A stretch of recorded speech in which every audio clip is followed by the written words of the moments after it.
Friends, कैसे हैं आप सब लोग। स्वागत है आप सभी लोगों का हमारे इस यूट्यूब चैनल में। इसका नाम है बंसल। मैं हूं आकाश शर्मा। आज आप लोगों को इस वीडियो के माध्यम से बताने वाला हूं कि जितने भी आप लोगों के मोस्ट इंपोर्टेंट जो आप लोगों के लॉन्ग क्वेश्चंस होंगे, उन क्वेश्चंस के बारे में हम बात करने वाले हैं कि कौन कौन से आपके बोर्ड एग्जाम के लिए बायोलॉजी में मोस्ट इंपोर्टेंट क्वेश्चन है, उनके मैं आप लोगों को नाम बताने वाला हूं, उनकी पूरी लिस्ट दिखाने वाला हूं। तो इस वीडियो को आप लोग लास्ट तक देखना और उसके साथ साथ में जो क्वेश्चंस मैं आप लोगों को दिखाने वाला हूं, बताने वाला हूं, उन क्वेश्चंस को आप डेली आप कोशिश करना कि डेली 2 क्वेश्चंस को आप याद कर लें। एक सुबह कर लेना, एक शाम को लेना।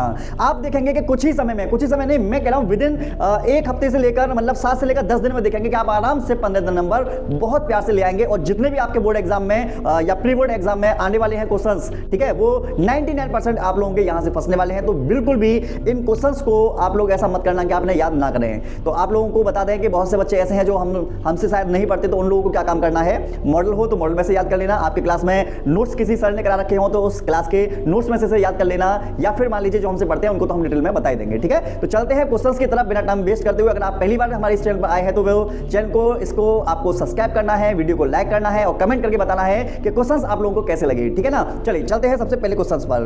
पहले नंबर का है, पुष्प में निषेचन के बाद होने वाली घटनाओं की व्याख्या करो। मतलब हमारे पास पुष्प है, पुष्प मतलब फूल है, उसमें निषेचन हो चुका है। निषेचन के बाद उस पुष्प के अंदर कौन कौन से बदलाव आते हैं, उन बदलावों के बारे में डिटेल में बात करनी है। जितने भी क्वेश्चंस हैं ये सभी क्वेश्चंस आप लोगों के 5-5 नंबर के हैं। और जैसा कि आप लोगों को पता होगा 5-5 नंबर के जो क्वेश्चंस हैं वो बहुत इंपॉर्टेंट इसलिए हो जाते हैं क्योंकि यहां से हमें मोटे नंबर मिल जाते हैं। 3 क्वेश्चंस भी अगर आप लोगों ने कर दिए तो 15 नंबर आप लोगों को मिल जाते हैं। तो इसलिए आप लोगों को लॉन्ग क्वेश्चंस तो गलती से भी नहीं छोड़ना है। ठीक है ना, मेहनत करना है। बस आप लोगों को 7 से 10 दिन में आराम से आप याद कर लेंगे। नहीं, दूसरा प्रश्न है, एक आवर्तबीजी पौधे के जीवन चक्र का चित्रात्मक निरूपण कीजिए और उसकी विशेषताएं बताइए। है ना, और आपको बता दें मतलब कि अगला इसी में मतलब क्वेश्चन है कि जैसे ध्रुवीपत्री भ्रूण है ना, उसका विकास कैसे होता है उसके बारे में आप डिटेल में बात कर सकते हैं। तो इस क्वेश्चन को इस तरीके से कर सकते हैं।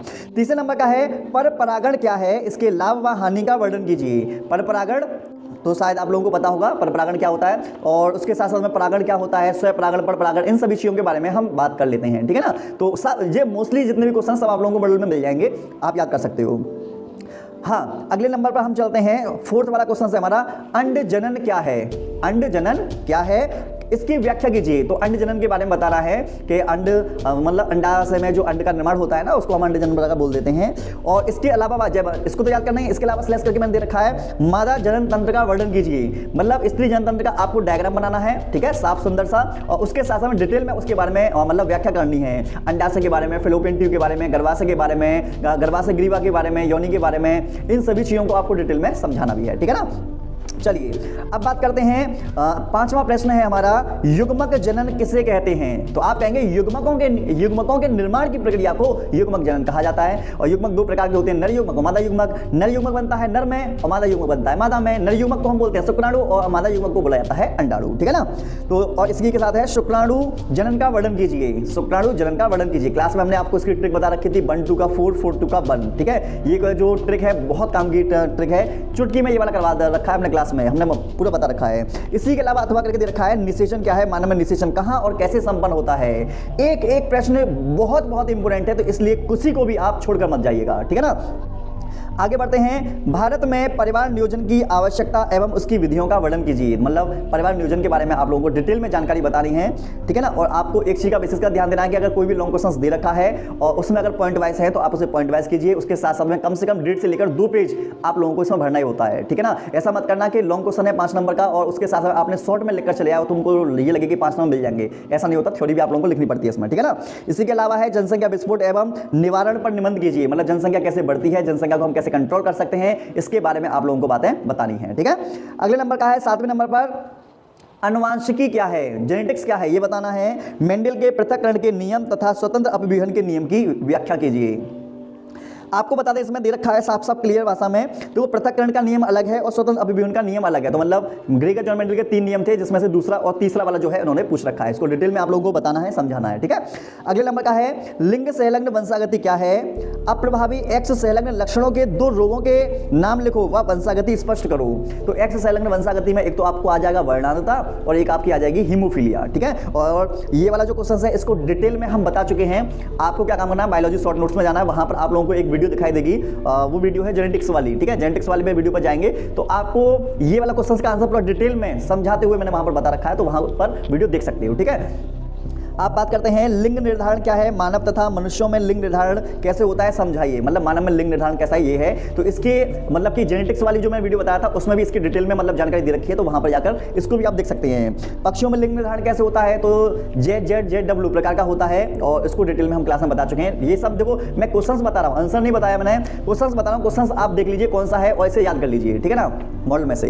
अगला है वाटसन एवं क्रिक डीएनए मॉडल की संरचना का सचित्र वर्णन कीजिए, मतलब डीएनए के बारे में, डीएनए की खोज किसने की, डीएनए की क्या विशेषता है, डीएनए का क्या क्षेत्र है, डीएनए का क्या महत्व है, डिटेल में आप लोगों को सारी चीजें बतानी है, क्योंकि 5 नंबर में है। फिर डीएनए और आरएनए में अंतर बताना है, ठीक है ना। चलिए आगे बात करते हैं, अनुवांशिक कूट क्या है, इसकी विशेषता का वर्णन कीजिए। मोस्ट इंपोर्टेंट है अनुवांशिक कूट, बार बार आपके एग्जाम में पूछा जा रहा है। आपको बता दें कि ये क्वेश्चन ऐसे इधर आप लोगों ने ये याद किए नहीं घर पर बैठकर, और उधर आपके प्री बोर्ड और बोर्ड एग्जाम में आए नहीं, ठीक है ना। ऐसे क्वेश्चन हैं ये वाले, ऐसा नहीं कि मतलब कि हवा हवाई हमने आपको ऐसे याद करवा रहे हैं, नहीं। अगर आपको लास्ट समय में कुछ क्वेश्चन हम बता रहे हैं तो इंपोर्टेंट ही बताएंगे, फालतू का नहीं बताएंगे।